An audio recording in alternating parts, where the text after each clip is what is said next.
Hello दोस्तों, स्वागत है आप सभी का YouTube channel masters in ethical hacking पे। जैसे कि मैंने आप सभी लोगों को पहले ही बोला था कि 1 अक्टूबर को हमारा जो कोर्स है वो रिलीज़ होने वाला है। तो गाइज़, आज जो हमारा कोर्स है वो आज से स्टार्टिंग जो है उसकी ऑनलाइन क्लासेस आप ज्वाइन कर सकते हैं। उसकी कोर्स फीस, रजिस्ट्रेशन और दूसरी चीज़ों की जो जानकारी है वो दिए गए नंबर्स पे आप कॉन्टैक्ट करके हमसे या फिर व्हाट्सअप मैसेज भेज के या ईमेल भेज के पता कर सकते हैं। एक और ख़ास चीज़ मैं बताना चाहूँगा कि सारी चीज़ें बताने से पहले मैं आप लोगों को एक चीज़ क्लैरिफाई कर देना चाहता हूँ कि इस साइबर सिक्योरिटी और एथिकल हैकिंग जो वर्ड है, इससे रिलेटेड जो जेन्युइन व्यूज़ हैं कि इसमें जॉब की क्या अपॉर्चुनिटीज़ हैं, किस तरह के अवसर हैं, कौन हमें जॉब देगा, किस तरह के कोर्स में कंटेंट कराए जाएंगे, क्या बेनिफिट्स होते हैं, किस तरह के सर्टिफिकेशंस होते हैं, वो सारी चीज़ों के बारे में हमने डिटेल इन्फॉर्मेशन इस वीडियो के अंदर डाली है। तो आप इसे शुरू से एंड तक पूरा देखें। और इन सब को सुनने के बावजूद अगर आपका मन करता है कि हम आपको ये बेहतर तरीके से सिखा सकते हैं तो आप हमारा ऑनलाइन कोर्स जो है वो ज्वाइन कर सकते हैं, जिसके लिए आप हमें दिए गए नंबर्स और ईमेल पे कांटेक्ट कर सकते हैं। तो गाइस, वीडियो को शुरू से एंड तक पूरा देखें, तभी आप इस साइबर सिक्योरिटी वाले फील्ड के बारे में अच्छी तरह समझ पाएंगे और एक बेहतर डिसीजन जो है वो ले पाएंगे। तो चलिए दोस्तों, शुरू करते हैं। हेलो दोस्तों, कई बार क्या होता है कि हम एथिकल हैकिंग सीख लेते हैं ऑनलाइन और दूसरे मीडियम्स की मदद से, यानी कि गूगल वगैरह से, और फिर हम सर्च करते हैं एथिकल हैकिंग से रिलेटेड जॉब्स। तो हमें लगता है कि एथिकल हैकिंग ऑनलाइन सीखने के बाद हमें बड़ी आसानी से जॉब मिल जाएगी। बहुत ज़्यादा लोगों को तो पता भी नहीं होता कि इसमें जो रिक्वायरमेंट्स होती हैं वो क्या क्या हैं, कौन सी चीज़ें हमें आनी चाहिए, जो जॉब्स निकलेंगी यानी जो वैकेंसीज निकलेंगी अलग अलग कंपनीज में वो किस तरह की होंगी, क्या हमारा काम रहेगा, मेन चीज़ है कि हमारा वर्क क्या रहेगा। क्योंकि एथिकल हैकिंग ज़्यादातर कॉन्सेप्ट्स में हम सीखते हैं अलग अलग चीज़ों को, जैसे फुट प्रिंटिंग हो गया, जिसे हम रिकॉग्निशंस बोलते हैं, स्कैनिंग हो गया, टारगेट पे कंट्रोलिंग हो गया। मतलब इस तरह की चीज़ें सीखने के बाद हमें लगता है कि हमने सीखा और डायरेक्टली हमें जॉब मिल जाएगी। सवाल ये आता है कि किस तरह की जॉब मिलेगी, कहाँ मिलेगी और किस तरह से हमें आना चाहिए। चीज़ों को अलग अलग तो हमने सीख लिया यूट्यूब या ऑनलाइन मीडियम से, लेकिन उसका एक प्रॉपर तरीका क्या है ये जानना बहुत ज़्यादा जरूरी है। तो वही सारी चीज़ें आज हम इस क्लास में डिस्कस करने वाले हैं। तो सबसे पहले मैं आप लोगों को बताना चाहूँगा कि एथिकल हैकिंग की जो नीड है वो क्या है।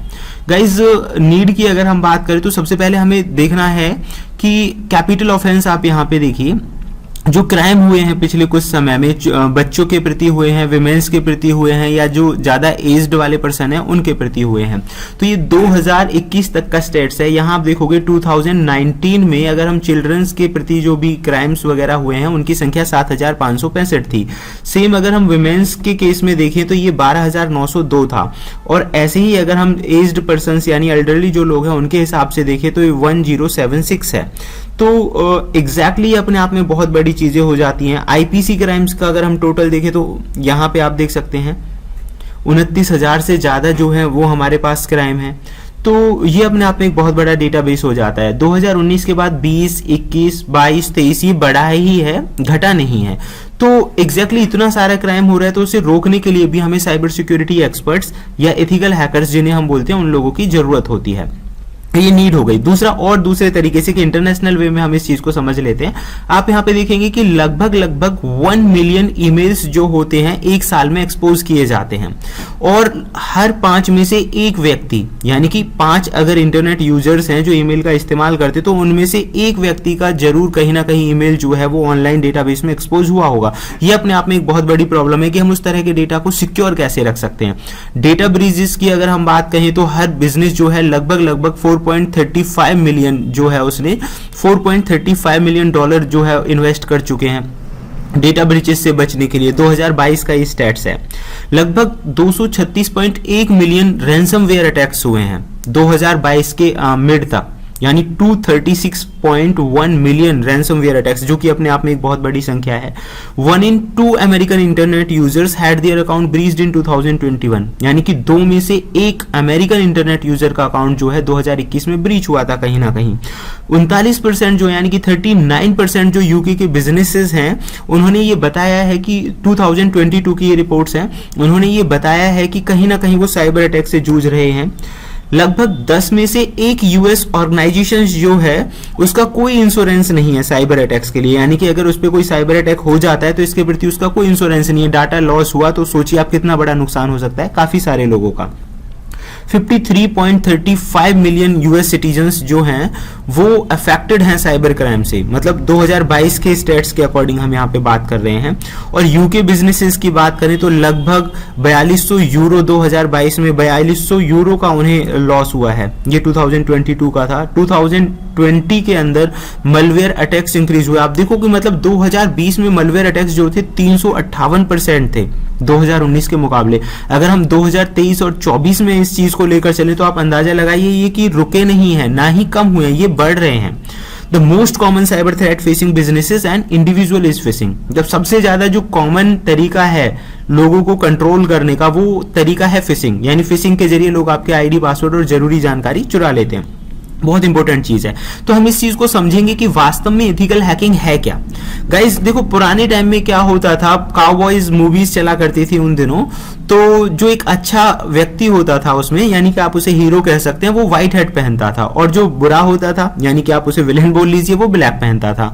तो आज भी साइबर स्पेस में अगर हम बात करें तो ब्लैक और व्हाइट का कॉम्बिनेशन ही चल रहा है। एथिकल हैकिंग की दुनिया में भी यही ब्लैक और व्हाइट हैट का यूज हो रहा है।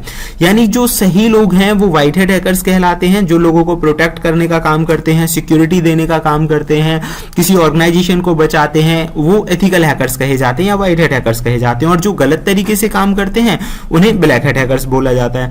तो वास्तव में एथिकल हैकर्स का जो मेन वर्क है ये क्या होता है, किसी भी सिस्टम के अंदर कमियों का पता लगाना और उन कमियों को सही करने में हेल्प करना, ये एथिकल हैकर्स का काम होता है।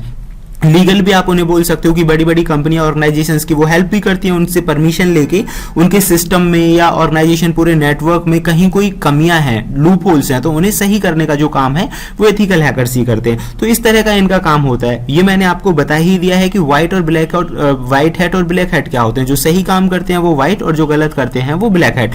लेकिन ग्रे हैट भी एक तीसरी कैटेगरी इसके अंदर ऐड की गई है, जो दोनों तरह का वर्क करते हैं जरूरत के हिसाब से। ऐसे ही कुछ लोगों ने अभी कुछ और नई टर्म्स को इनमें जोड़ दिया है, जैसे कि आप कहेंगे रेड एंड ब्लू। तो रेड एंड ब्लू हिट का मतलब यहाँ पे रेड टीमिंग ब्लू टीमिंग को लेकर भी है। एक ऐसी टीम जो डिफेंड करती है, एक ऐसी टीम जो अटैक करती है, ठीक है। तो बड़ी बड़ी ऑर्गेनाइजेशंस के अंदर रेड और ब्लू हैट भी होते हैं, यानी कि सिस्टम पे अटैक्स करिए और उसकी कमियों का पता लगाइए और डिफेंडिंग जो टीम है उससे बचने के तरीके ढूंढेगी। वास्तव में व्हाइट हैट, ब्लैक हैट और ग्रे हैट ही होते हैं। अब हम बात करेंगे कि इसकी जरूरत क्या है। मान लीजिए हमने ये चीजें सीख भी ली, तो इनकी जरूरत क्या है, कहाँ इस तरह के लोगों की रिक्वायरमेंट्स होती है। तो स्कोप की अगर हम बात करें तो देखिए, गवर्नमेंट डिफेंस ऑर्गेनाइजेशंस जो होती हैं, लॉ एनफोर्समेंट में इसकी जरूरत होती है, फोरेंसिक लैबोरेटरीज हो गई, डिटेक्टिव कंपनीज हो गई, सीबीआई, नेशनल सिक्योरिटी एजेंसीज हो गई, मतलब ये भी साइबर एक्सपर्ट और एथिकल हैकर्स को हायर करती हैं। तो गाइस इसका मतलब ये बिल्कुल नहीं है कि आपने छोटा मोटा कोई एथिकल हैकिंग का कोर्स सीख लिया, कॉन्सेप्ट कर लिया और आप इनमें डायरेक्टली जा सकते हैं। नहीं, ये आपको आगे समझ में आएगा। ये तो फिलहाल हम स्कोप की बात कर रहे हैं कि क्या क्या स्कोप है। बड़ी बड़ी कंपनीज में जैसे HCL, Wipro, Infosys, IBM, TCS वगैरह, ये भी time to time ethical hackers को हायर करती हैं, रिक्रूटमेंट भी निकालती रहती हैं। एवरेज और स्टार्टिंग सैलरी की अगर हम बात करें तो इंडिया के अंदर नॉर्मली 2.5 लाख से इसका स्टार्ट हो जाता है। ये पर एनम की सैलरी है। ये एज अ फ्रेशर मैं आप लोगों को बात कर रहा हूं। जैसे जैसे एक्सपीरियंस बढ़ता जाएगा आपकी सैलरी भी हाइक होती इसमें चली जाएगी। एथिकल हैकर्स की जो सैलरी है लगभग अगर मान लीजिए आपका 5 साल का एक्सपीरियंस है तो 10 से 12 लाख तक इजीली आप आसानी से इस फील्ड में कैप्चर कर सकते हैं। इन सब के अलावा सिक्योरिटी कंसल्टेंट हो गया, forensic investigation, security investigator, network security system administrator, इस तरह के नाम होते हैं। अच्छा, अभी जो हमने शुरुआत में नाम सुना था एथिकल हैकिंग, और हमें लग रहा था एथिकल हैकिंग का कोर्स हमने ऑनलाइन देखा, सीख लिया और हमारा काम बन गया। लेकिन जब ऐसे लोगों के सामने या जो बिगिनर स्टूडेंट्स हैं, जब उनके सामने ये सारी चीजें आती हैं कि सिक्योरिटी कंसल्टेंट, अब वो कंफ्यूज्ड हो गए कि यार ये क्या है, किस तरह का काम होता होगा। Forensic investigator, security investigator, network security system administrator, manager, web security administrator, यानी कि इसमें कहीं भी एथिकल हैकिंग नहीं आ रही है, ना साइबर सिक्योरिटी आ रही है। तो अब यहाँ पे वो कंफ्यूज हो जाते हैं। मान लीजिए अगर वैकेंसी निकली भी हुई है और वैकेंसी का नाम है नेटवर्क सिक्योरिटी एडमिनिस्ट्रेटर, तो वो सोचेंगे कि क्या मैं इसमें अप्लाई कर सकता हूँ या नहीं कर सकता हूँ, मुझे आता है या नहीं आता है। तो ये अपने आप में एक बहुत बड़ा कंफ्यूजन है। तो ये आपका आज इस वीडियो के बाद क्लियर भी हो जाएगा। दूसरा, आप इसमें देखिए पेनिट्रेशन टेस्टिंग की अगर मैं बात करूँ तो एथिकल हैकिंग जॉब प्रोफाइल, मतलब किस तरह की जॉब्स होती है एथिकल। पेनिट्रेशन टेस्टिंग भी एक तरह से उसी का पार्ट है। वल्नरेबिलिटी असेसर हो गया, इंफॉर्मेशन सिक्योरिटी एनालिस्ट, जिन चीजों के बारे में अभी हम बात कर रहे थे। सर्टिफाइड एथिकल हैकर्स, ये मतलब एक तरह का सर्टिफिकेशन है, इसे भी हम जानेंगे। Security consultant, security engineer, architect और इंफॉर्मेशन सिक्योरिटी मैनेजर, मतलब ये अलग अलग तरह की चीजें हैं। तो यहाँ पे जब हम देखते हैं कि यार जॉब प्रोफाइल में बहुत अलग चीजों की डिमांड की गई है, जबकि हमने जो सीखा है वो अलग चीजें हैं। वास्तव में ऐसा नहीं है। वो क्यों नहीं है मैं आपको बताता हूँ। जैसे कि यहाँ पे मैंने कुछ जॉब्स डिस्क्रिप्शंस को डिफाइन किया, जॉब्स को डिफाइन किया हुआ है। जैसे कि मान लीजिए जॉब प्रोफाइल है डेटा सिक्योरिटी स्पेशलिस्ट। तो डेटा सिक्योरिटी स्पेशलिस्ट होते कौन है? जो कैंडिडेट डेटा की सिक्योरिटी करने में हेल्प करते हैं। ये वो लोग होते हैं जो साइबर अटैक से डेटा को बचाने का काम करते हैं। अच्छा, साइबर अटैक से डेटा को बचाने के लिए क्या करेंगे ये लोग? डेटा को ऑडिट करेंगे, सिक्योरिटी फीचर्स को देखेंगे, हार्डवेयर को चेक करेंगे, सॉफ्टवेयर को चेक करेंगे कि भाई सॉफ्टवेयर अपडेटेड है, ओरिजिनल सॉफ्टवेयर का यूज किया गया है या नहीं किया गया है, फायरवॉल सही ढंग से काम कर रही है नहीं कर रही है। इस तरह की चीजों को ये इंप्लीमेंट करेंगे। ये डेटा सिक्योरिटी स्पेशलिस्ट होते हैं। जबकि एथिकल हैकिंग के अंदर भी यही सारे कॉन्सेप्ट्स आते हैं। ठीक है, तो ये अलग नहीं है, बस थोड़ा सा नाम अलग हो गया। ऐसे ही एप्लीकेशन सिक्योरिटी एग्जीक्यूटिव्स अगर हम कहेंगे तो एप्लीकेशन सिक्योरिटी स्पेशलिस्ट होते हैं। यहां पे देखो बात आ गई एप्लीकेशंस की। ठीक है, तो ये भी एक तरह से टीम का ही हिस्सा होते हैं। जो साइबर सिक्योरिटी की टीम होती है उसी का हिस्सा होते हैं, और ये डेवलपर्स को हेल्प करते हैं ताकि वो एप्लीकेशंस को सही ढंग से डेवलप कर सकें। उदाहरण के तौर पे मान लीजिए कोई भी वेबसाइट जो होती है उसके बैकएंड में एसक्यूएल वगैरह इस तरह की कोडिंग्स का इस्तेमाल किया जाता है डेटा को सिक्योर करने के लिए या डेटाबेस बनाने के लिए। तो उस कंडीशन में क्या होता है, एप्लीकेशन सिक्योरिटी एग्जीक्यूटिव्स वो होते हैं कि एप्लीकेशंस को चेक करेंगे अटैक करके, कहीं इसमें एसक्यूएल की कमी तो नहीं है या कोडिंग की कोई एरर्स तो नहीं है, ताकि कंपनी उसे सही कर सके। तो यही इन लोगों का काम है। ऐसे ही सिक्योरिटी ऑडिटर्स होते हैं, सिक्योरिटी सर्टिफाइड प्रोग्रामर्स होते हैं, ये प्रोग्रामिंग से रिलेटेड है specially field. Web security managers होते हैं कि पूरा मॉनिटर करने का काम होता है इनका इंफ्रास्ट्रक्चर का, पूरी वेबसाइट्स का, सर्वर्स का, और उन पे कौन से सिक्योरिटी मेजर्स लगेंगे, क्या क्या रोल्स रहेंगे यूजर्स के, किस तरह से एप्लीकेशन प्रेजेंट होगी, मतलब इस तरह का जो काम है वो वेब सिक्योरिटी मैनेजर्स का होता है। तो ये भी लगभग उन्हीं से मिलता जुलता वर्क होता है। तो एग्जैक्टली इस तरह के काम होते हैं। रिक्रूटिंग कंपनीज में आप देखेंगे ये टॉप मैंने कंपनीज की लिस्ट यहाँ पे डाली है जो cyber security experts, penetration testers या डेटा सिक्योरिटी एनालिस्ट वगैरह को हायर करते हैं टाइम टू टाइम, और अच्छा खासा सैलरी पैकेज भी यहां से आपको मिलता है। अब सवाल आता है कि क्या सिर्फ एथिकल हैकिंग से काम चल जाएगा? तो गाइस बिल्कुल नहीं। एथिकल हैकिंग में जो आप नॉर्मल कॉन्सेप्ट देखते हैं या फिर आपने एक नॉर्मल सर्टिफिकेशन सुना होगा सर्टिफाइड एथिकल हैकिंग, तो वो एक तरह से प्राइमरी या बिगनर सर्टिफिकेशन आप उसे कह सकते हैं। तो उसके अंदर भी आपको काफी सारी चीजें सीखने का मौका मिलता है। कई प्लेसेस पे वो जरूरी चीजें वहां पे सिखाई भी नहीं जाती और हमें सिर्फ फंडामेंटल डोमेन्स पे काम कराया जाता है, जिसकी वजह से हमें लगता है कि हमने जो सीखा है वो बहुत अधूरा सीखा है। मतलब हमें ये लगता है कि हम इस जॉब के लिए एलिजिबल ही नहीं है। कारण क्या है कि हमने चीजों को अच्छे से नहीं सीखा है। तो गाइस यहाँ पे देखिए नॉलेज की अगर हम बात करें तो आपको ऑपरेटिंग सिस्टम्स की अच्छी नॉलेज होनी चाहिए, जिनमें आपका काली लिनक्स है, यूनिक्स है, विंडोज है, फोरेंसिक के भी कुछ सॉफ्टवेयर है, उनकी जानकारी आपको अच्छे से होनी चाहिए। मतलब सॉफ्टवेयर ऑपरेट करने आने चाहिए। लिनक्स के अंदर कमांड वगैरह से सर्वर कैसे काम करेगा, कौन सी कमांड से चलेगा, फाइल फोल्डर्स बनाना, मैनेज करना, मतलब इस तरह की सारी चीजें हो गई। तो नॉलेज ऑफ ऑपरेटिंग सिस्टम्स आपको होनी चाहिए। दूसरा एडमिनिस्ट्रेटर लेवल की नॉलेज आपको होनी चाहिए कि एडमिन का क्या रोल होता है। ऐसे ही आप यहाँ पे देखेंगे security research, Mallard research and analysis. तो सिक्योरिटी रिसर्च का मतलब है कि किस तरह से अपनी सिक्योरिटी की कमियों का आप पता लगाएंगे। तो ये सिक्योरिटी रिसर्च के अंदर आ गया। नई नई चीजों के बारे में पता करना, नई कोई वल्नरेबिलिटी आई है तो उसे पैच करना, ये सारी चीजें सिक्योरिटी रिसर्च का हिस्सा होती हैं।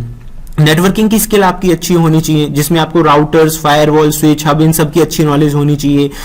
सर्वर का क्या रोल होता है, एडमिनिस्ट्रेटर का क्या रोल होता है, यूजर्स को किस तरह से प्रॉपर्टीज दी जाती है। मतलब प्रॉपर्टीज से मेरा मतलब है यूजर को किस हिसाब से उसके जो एक्सेस है उसे एक्सेस शेयर दिया जाता है। ये सारा कुछ इसी के अंदर होता है। इन सब के अलावा कोडिंग की नॉलेज आपको जैसे कि C++, पाइथन, जावा, HTML, SQL वगैरह की भी नॉलेज होनी चाहिए।